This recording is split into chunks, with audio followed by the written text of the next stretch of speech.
Depuis des années, l'UE, la finance internationale, s'applique à détruire en France tous les acquis sociaux issus du Conseil national de la résistance.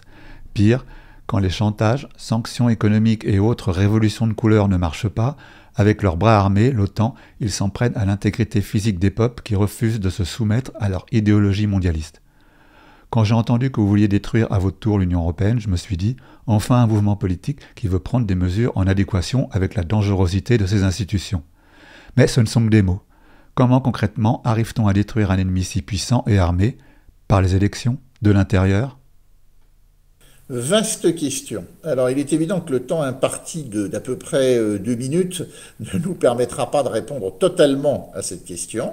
Mais je voulais dire que, par exemple, une sortie de l'Union européenne nécessaire par le changement de notre constitution, par un référendum qui devra supprimer l'article 88.1 de la Constitution qui prône notre appartenance à l'Union européenne, sera nécessaire.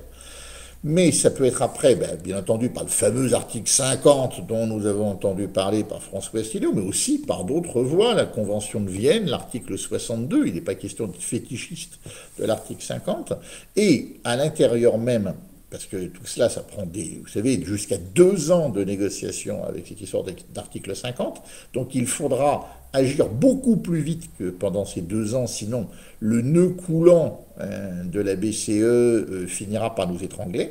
Donc oui, il faudra s'attendre à un combat de chiens, voilà, avec des gens qui ne seront pas des gentlemen en face.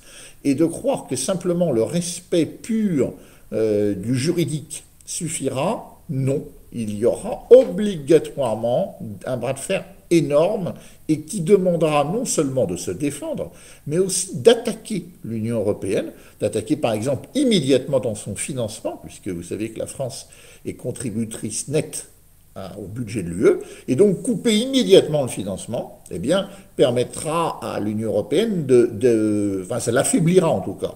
Et donc, comme elle serait affaiblie, elle aurait du mal à pouvoir financer, par exemple, ce qu'elle donne à certains pays d'Europe centrale ou d'Europe du Sud, qui n'auraient plus d'intérêt à rester ainsi dans l'Union européenne. Voilà, un élément de réponse. Rapide. Eh bien, merci Philippe, et à demain. Merci beaucoup, Jacques. À demain.